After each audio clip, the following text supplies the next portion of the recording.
What is going on, Washington football fans? Another video coming at you from the Washington Football Report. This is JD. We're going to dive into this. So here we are again talking about Trey Lance, and I'm trying to get sick of talking about this. I'm getting tired of hearing about him.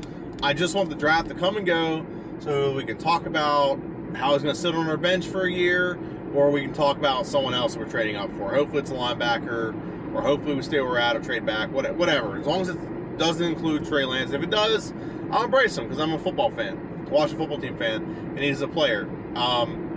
But my gosh, I'm so sick of talking about this guy. The reason why I'm making this video right now is I'm going to go over a Twitter argument that I had, which just really puts a microscope on how dumb people are over this kid. Okay, so some guy posted a video. It was a thing showing like game film about the play breaks down, and he took off. Trey Lance took off. Everyone was covered. Trey Lance just took off and ran for like a big gain or something. And I was like, yeah, he's playing against really bad talent. That was my comment. And someone said, I don't want to bring up my Twitter because I really don't want to blast these guys. It's not fair to them to be blasted on like YouTube. I really should, but I'm not going to. Basically, here's the dumb arguments I said. Here's the arguments I said. I said, like, he plays against garbage talent. And then someone said, the first person said, I was like, listen, he plays in the FCS. He's playing Division II players, not Division I players. These guys are garbage talent. He's playing against garbage teams. I said he might have played against maybe 10 or 12 total players that maybe make it to an NFL roster, and that's usually going to come from one team, and that's Iowa State. He played the Iowa Hawkeyes. That comes from one team. And then the comment I got back was a very dumb comment. So the very dumb comment I got was, well, Patrick Mahomes didn't play in the SEC, so he ended up being great. I'm like, that is a huge difference. It's not even close to comparison. Listen, the Pac-12, or not the Pac-12, the Big 12 is a football bowl series league. There are teams that make it out of the Big 12, the Big 12 every year that end up in the football bowl series or the Final Four to get to the championship game consistently. Not to mention, Patrick Mahomes probably played a good, I would say 1,000, maybe a little much, but close to 1,000 players that he played against in his entire time in college have at some point been on the pro roster. I could put money on that, because not only did he play the Big 12, which has a lot of pro talent in it, he played a few games against the SEC, and I'm like, that is a horrible freaking comparison. At least Patrick Mahomes is still having. First off, he's playing against better talent, faster speed. And he still has to process everything faster than Trey Lance ever has to. That's the first thing. Second, he's playing against guys that ended up being drafted into the NFL. Very few guys that this guy has played are going to be drafted into the NFL. Very few defenders are going to play in the NFL against the teams he played. Then someone tried to bring up, then someone brought up JMU, which Google has to fix their thing, because I actually Googled like the year 2018, didn't play JMU that year, but I guess it was in the championship game in 2019, and they said there's probably about nine NFL players on that team. Like, well, first off, JMU is not going to put out 9 NFL players on one team. Maybe over the course of a couple of years, maybe, but not on one team. You're not going to have. If you have 9 NFL players, you're not going to lose to North Dakota State University, for God's sakes, if you're playing 9 NFL players. First off, that's what the comment was. But then I said, I looked at it and I'm like, this may not be the greatest game to argue for Trey Lance, because Trey Lance in that game only had 6 completed passes, 6 for 10 passing, 70 yards, 0 touchdowns. He did have 30 rushes for 160. I'll give him that, and he had a touchdown.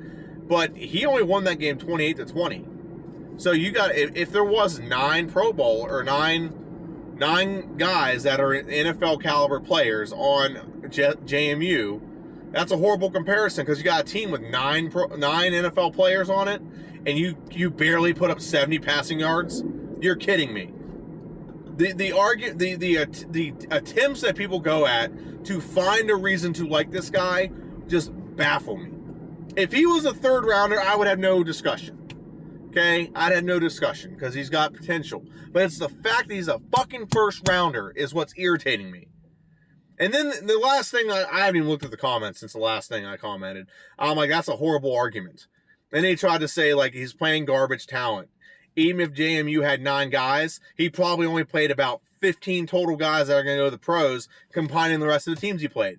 He tried using University of Northern Iowa as an argument as to this guy being good.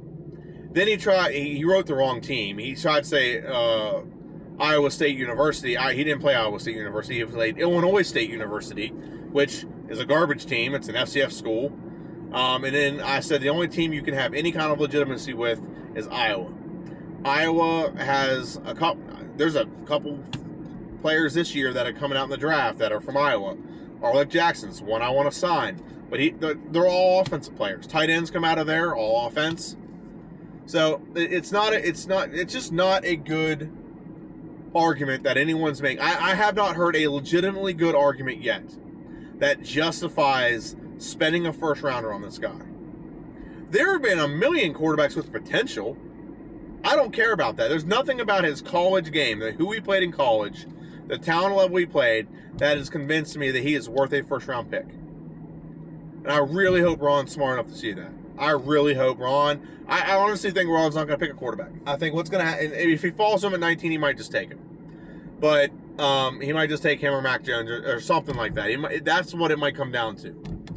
Is if they're available, he'll take them and then try to produce. But I don't think he's going to. I think what he's going to do, honestly goodness, what I think he's going to do is going to trade and get a linebacker.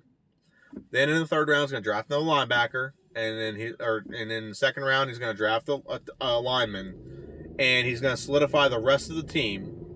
That way, he can draft someone that's super cheap, and he'll have him for 5 years while he has elite talent around him for 5 years until he has to pay that quarterback. That is strategically the best thing to do, because with the money contracts going up in a couple of years, so like next year the money goes up. It's going to go up over. It's probably about $220 million. He's got to sign. You know, he's got to sign a couple people. He's got to sign Terry McLaurin. He's got to sign,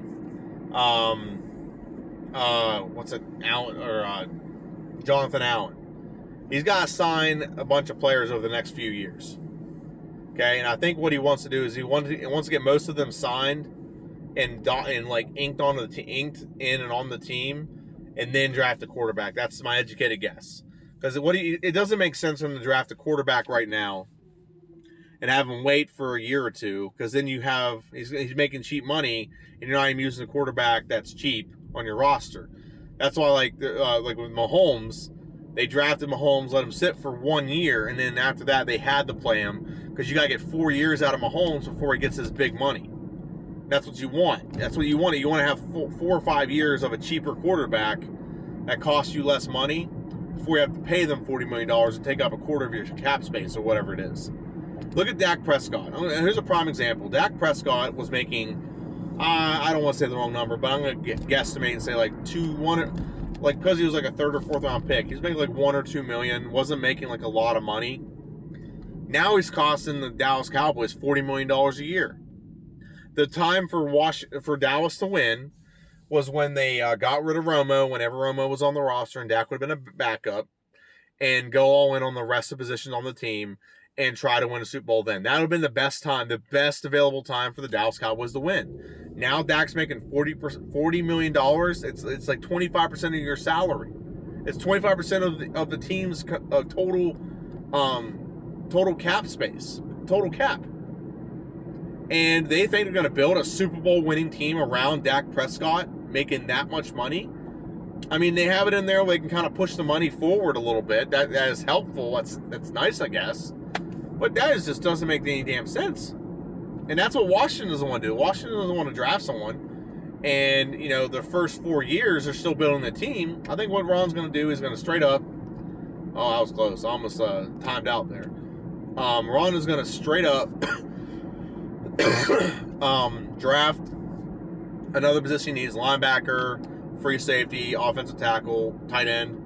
Those three main positions, those four positions, he's going to fill those, and then he's going to worry about quarterback in maybe not even next year. He'll worry about the year after.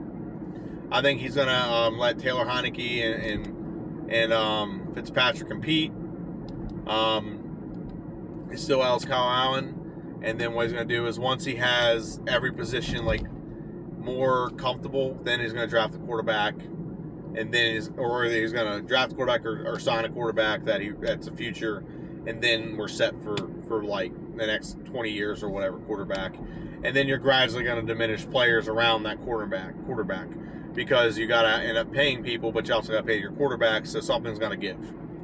So that's what I think Ron's going to do. I think Ron understands that. I think he understands that perfectly because he drafted Cam Newton and had to build the team around him, and then he had 1 year of success where Cam Newton wasn't getting paid the highest or all the money in the world, and the rest of the team was good around him. And that's why they were really good for that 1 year. But I think Ron understands, he saw that, and he's learned from it, and he goes, okay, we need to build the team first, and then when it's perfect, then we draft that the year before it's perfect, then we draft that quarterback, let him sit for a year, and then he starts with all this talent around him. I think that's what Ron understands. I think he learned from I don't want to say his mistakes, but just past experiences about that, and I think that's what he's going to do. That's what I really, truly think he's going to do. But this is my video. I'm sorry I keep talking about Trey Lance. I really don't think he's a bad guy. I'm not trying to trash the person. I'm just trashing the player. He's way overrated. I've yet to hear a good. Please, somebody. I'm begging somebody. Have a decent argument. Give me a decent argument as to why, we should go all in on this guy. I've not heard a good argument. You don't give me potential. Don't give me his stats. His potential. Everyone has potential. Everyone who comes out of college has potential. Okay, you put him on the right system, everyone's gonna be great. Okay, don't give me potential. Don't give me his stats. His stats are against garbage. I've established that already. I'll go over his roster, the teams he's played against if you want to. But he's played garbage teams. So don't give me that. Give me something that intangible about him that will make that up. Someone said to me, I heard someone on the podcast today say, the guy's got to be somewhat good. I mean, he played a whole season without throwing an interception. I'm like, you think you just, someone would luck into an interception eventually. Yeah, that proves the point of how bad the talent he played is. Geez. Sorry, I'm really not trying to bash the guy. If we draft him, I'm going to sound like such an asshole. I don't really care. If we draft him, I'm probably going to sound like the biggest asshole. But I just think he's a bust waiting to happen. Someone's going to reach for him. And if you can't play him, the second you draft him this year, you shouldn't draft him. And no one can convince me he's NFL ready right now. So he should be drafted first round. If he's the first pick in the second round, different discussion. But a first round quarterback needs to be prepared to play sometime this year. So this is JD. This has been the Washington Football Report. Hail to the Redskins. Oh, by the way, I did want to let everyone know that I did launch my Washington Football Report podcast, WFRP, Washington Football Report Podcast. It is available on all major podcasts, iTunes, and all those. So just search for it. It's just the Washington Football Team logo. And that's my video. So hail to the Redskins. Thank you for watching. And follow me on Twitter. It's WFT Report. And have a good one.